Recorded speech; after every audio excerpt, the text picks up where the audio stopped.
Good morning Shri Swami Samarth. कसे आहात सगळे? आजच्या नवीन व्लॉगमध्ये तुमच्या सगळ्यांचे स्वागत आहे. उन्हाळा खूप पडला आहे आणि त्याच्यामुळं उष्णतेचा सुद्धा सगळ्यांना त्रास होतो.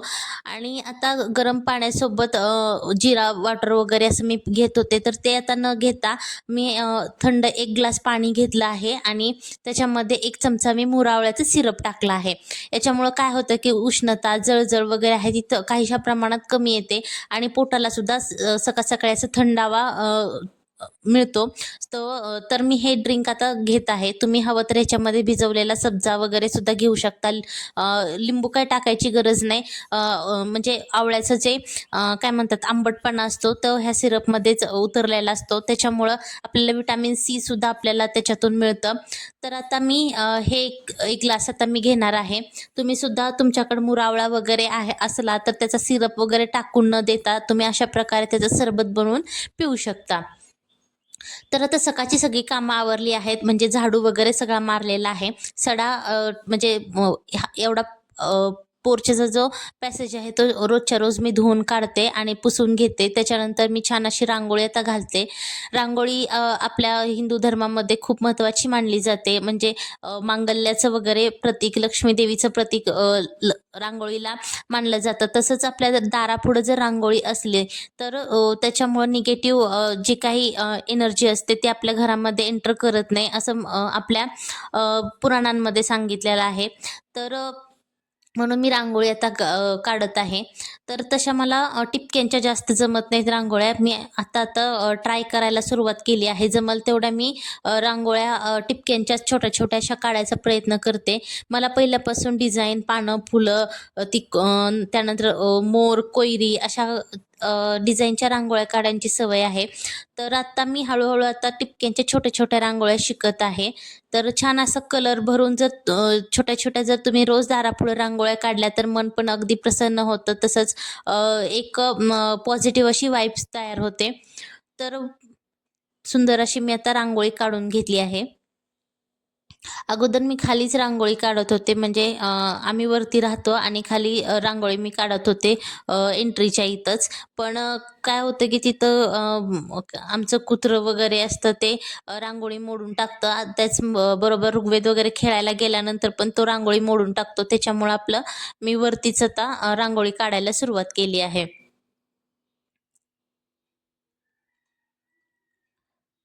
त्यानंतर धूप वगैरे पण मी सकाळची बाहेरच लावते. त्याच्यामुळं पण एक प्रसन्न असं वातावरण आपल्या घरामध्ये तयार होतं.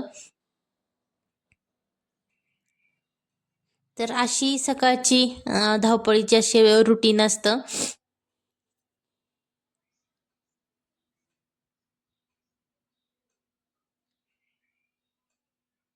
आणि त्याचबरोबर रांगोळीवरती कलरची जरी काढली तरी आपल्याला थोडंसं हळदी-कुंकू त्याच्यावरती टाकावंच लागतं आणि पांढरी काढली तर आपण टाकूनच घेतो. तर अशा प्रकारे सुंदर अशी मी रांगोळी काढून घेतली आहे. तर माझं सकाळचं आता स्किन केअरचं रुटीन तुमच्यासोबत मी शेअर करते. तर आता उन्हाळा चालू झाला आहे, तर त्याच्यामुळं मी हे आईस क्यूब आहे, तर ते मी रोजच्या रोज आता चेहऱ्यावरती छान ह्याचा मसाज करून घेते. छान थंडावा मिळतो, स्किन अगदी सुदिंग होते आणि काय म्हणतात एक छान अशी प्लम्पी अशी स्किन होते. त्याच्यामुळं मी हे आईस क्यूब छान रब रब करून घेत आहे. कुणाला जर सूट होत नसेल तर तुम्ही स्किप करू शकता. म्हणजे कोणाला असं लाल चेहरा पडतो, कुणाला असं तिथं खाज-खाज होते. तर अशा लोकांना सूट जर आईस क्यूब होत नसेल तर त्यांनी स्किप करू शकता. पण आता मला सूट होतो त्याच्यामुळं मी छान आईस क्यूबनं चेहरा छान रब करून घेते. सॉरी आता हे खाली पडलं. ठीक आहे, कामापुरतं आपलं रब करून झालेलं आहे. अंघोळीनंतर छान मी हे आईस क्यूब फिरवून घेते. त्याच्यानंतर छान आपला चेहरा छान हलक्या हातानं आपल्याला पुसून घ्यायचा आहे.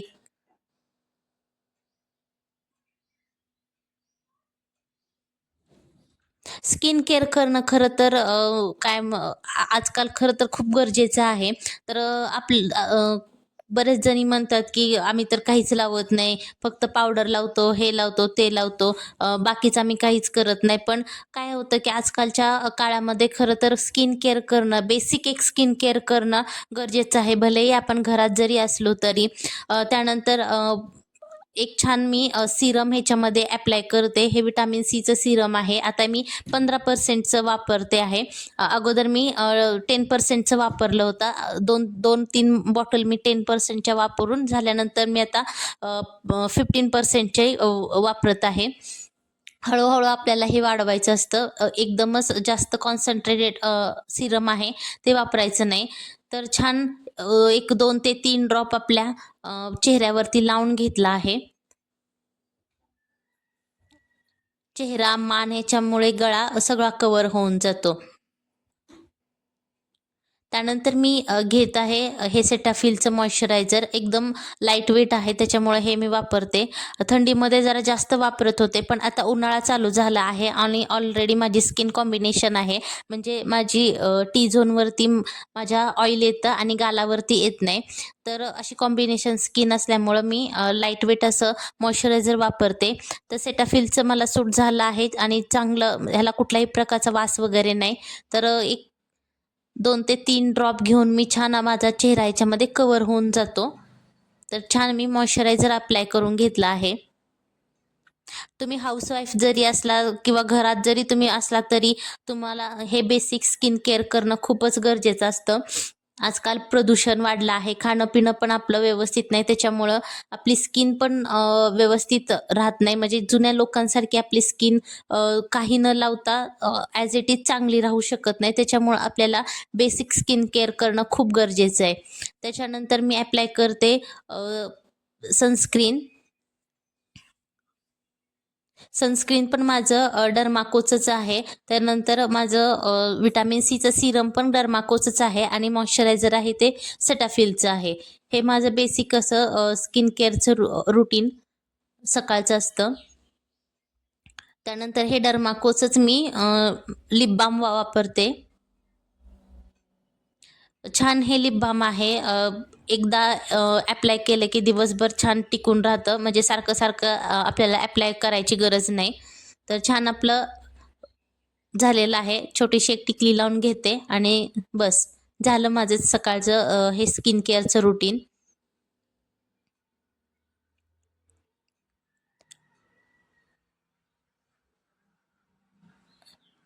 थोडीशी आपण आपल्या त्वचेची छान अशी काळजी घेतली, की आपली स्किनसुद्धा खूप छान दिसायला लागते. तुम्ही हे नक्की ट्राय करून बघा. तुम्हाला जे सूट होते ते तुम्ही सीरम, मॉइश्चरायझर, सनस्क्रीन तुम्ही लावायला चालू करा. आता तर उन्हाळा येतोय त्याच्यामुळं आपल्या स्किनला सनस्क्रीनची खूप अशी जास्त गरज असते. जे कोणी बाहेर वगैरे उन्हात फिरतात त्यांच्या साठी सुद्धा सनस्क्रीन खूप महत्त्वाचं असतं. त्याचबरोबर तुम्ही घरात जरी असाल तरी तुम्हाला सनस्क्रीन लावणं हे खूप गरजेचं आहे. त्याचप्रमाणे जे स्किन म्हणजे 18 वर्षाच्या ज्या आतील मुली आहेत त्यांनी सीरम वगैरे त्यांच्यासाठी नसतं. त्यांनी फक्त एक छान फेस वॉश, त्यानंतर छान एखादं मॉइश्चरायझर आणि सनस्क्रीन एवढं 3 रुटीन आपल्याला फॉलो करायचे आहेत आणि त्याच्यामुळे सुद्धा स्किन खूप छान राहते. 18 वर्षाच्या आतील मुलींना कुठल्याही प्रकारचं हे नसतं, सीरम वगैरे ॲप्लाय करायचं नाही. 18 वर्षानंतर तुम्ही सीरम ॲप्लाय करू शकता. पण ज्या कोणी स्कूलला वगैरे जातात मुली त्यांनी मॉइश्चरायझर आणि सनस्क्रीन हे लावायचंच लावायचं आहे. त्यानंतर थोडीशी मी लिपस्टिक याच्यावरती ॲप्लाय केली आहे. झालं आपलं स्किन केअर सकाळचं झालं आहे. त्याचबरोबर मी हातांना थोडंसं बॉडी लोशन लावून घेतलं आहे. घरामध्ये कुठल्याही प्रकारची पावडर वगैरे लावायची तुम्हाला गरज नाही. बाहेर जाताना लावू शकता. तर आता आमच्याकडे काढणी वगैरे चालू आहे शेतामध्ये. बायका वगैरे कामाला आहेत. तर ही समोर ज्वारी करायची चालू आहे. त्यानंतर तिकडं शेतामध्ये गहू पण आज करून घेणार आहेत. तर भरपूर अशी मला आज कंटाळा आला होता, झोप येत होती. त्याच्यामुळं मी आज कॉफी घेत आहे. तर तसं पण मी आता एक महिना, दीड महिना झालं संध्याकाळचा चहा, कॉफी सगळं बंद केलं आहे. पण आज मला खूपच आळस येत होता त्याच्यामुळं मी घेत आहे. तर ही इन्स्टंट अशी कॉफी आहे ती मी कपमध्ये टाकली. याच्यामध्ये मी साखर नाही घेत. मला साखर न टाकताच कॉफी घ्यायला आवडते. थोडंसं दूध घेतलं आहे आणि झाली आपली कॉफी आता तयार. कोणाकोणाला बिना साखरेची कॉफी घ्यायला आवडते. मला तर खूप आवडते बिना साखरेची. साखर घातल्यानंतर तशी म्हणजे फारशी कशी चव चांगली लागत नाही मला. पण ज्यांना आवडते त्यांनी घालू शकता थोडीशी साखर.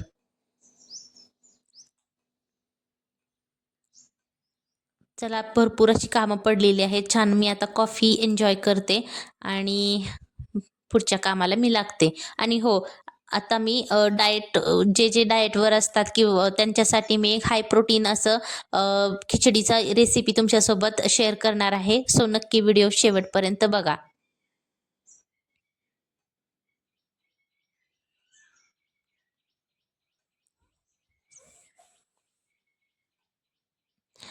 तर जे कोणी डाएटमध्ये आहेत किंवा संध्याकाळचं घरात जर सगळ्यांना जर एखादं लाईट असा पदार्थ तुम्हाला खायचा असेल, तर तुम्ही हे रेसिपी नक्की ट्राय करून बघा.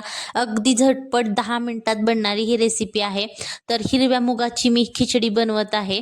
म्हणजे जे स्प्राउटेड आहे, ज्याला मोड आलेले हिरवे मूग आहेत, त्याची मी ही रेसिपी बनवत आहे.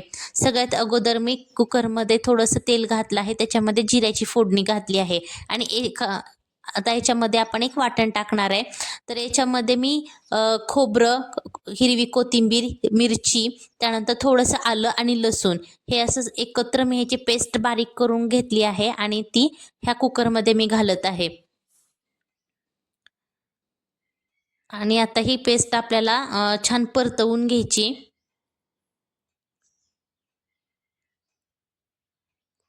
सॉरी, आज मी खरं तर खूप झटपट ही रेसिपी बनवत आहे आणि कारण तर ऋग्वेद माझ्याजवळ आहे आणि बाकी सगळेजण शेतातच दिवसभर आहेत. त्याच्यामुळं मी पटकन हे शूट करून घेते. आज खूप धावपळ आहे माझ्या पण मागं. कारण त्याच्याकडे बघत-बघत हे शूट वगैरे सगळं मी करत आहे. तर छान हे आपल्याला वाटण परतवून घ्यायचंय. जास्त पण आपल्याला करपू द्यायचं नाही. हलकंसं आपल्याला तेलावरती हे वाटण परतवायचं आहे. त्याच्यानंतर मी तुकडा तांदूळ घेतला आहे. तुम्ही हवं तर म्हणजे तुमच्याकडे जो असेल तो तांदूळ तुम्ही घेऊ शकता. तर हा तुकडा बासमती तांदूळ आहे, तर ते ह्याच्यामध्ये मी घातला आहे आणि छान मी ह्याला परतवून घेत आहे तेलावरती.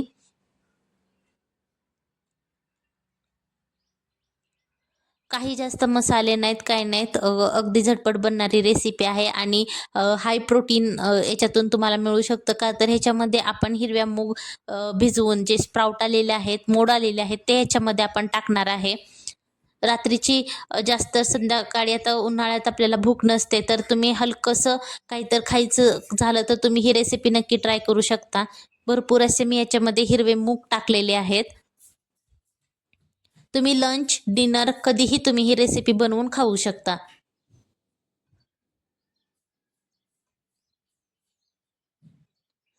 छान आता मी तांदूळ एकत्रच आता परतवून घेतलं.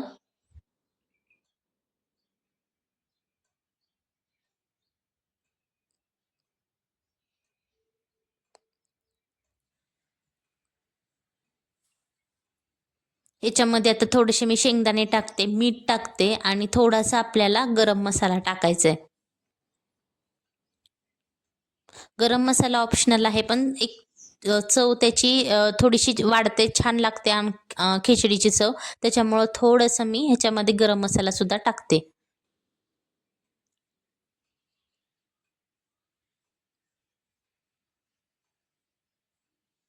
रोज तेच-तेच खाऊन कंटाळा आला असेल, तर डाएटमध्ये तुम्ही अशी झटपट बनणारी खिचडीसुद्धा तुम्ही ट्राय करू शकता. सोबत तुम्ही दही खाऊ शकता, एखादा कोशिंबीर वगैरे सुद्धा ह्याच्यासोबत खाऊ शकता. अगदी छान लागते ही. बघू शकता आता मी गरम मसाला, मीठ, शेंगदाणे टाकले आहेत आणि छान मी आता परतून घेतलं आहे. हळद नाही टाकली तरी पण चालते, का तर आपल्याला ह्याच्यामध्ये आपण वाटण जे टाकलं आहे ना, हिरवी मिरची, कोथिंबीर, त्याने छान असा हिरवा असा त्याला कलर आलेला आहे.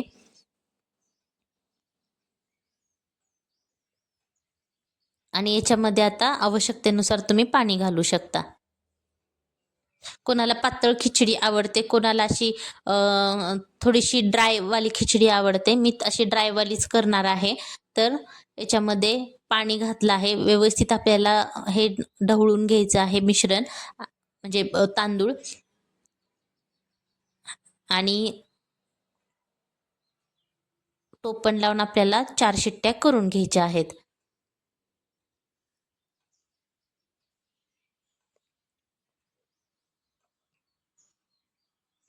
तर झाला आपला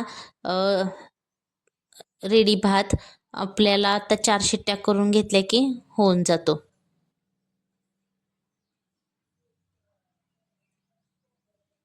लहान मुलांच्या डब्यात वगैरे सुद्धा तुम्ही हा राईस तुम्ही देऊ शकता.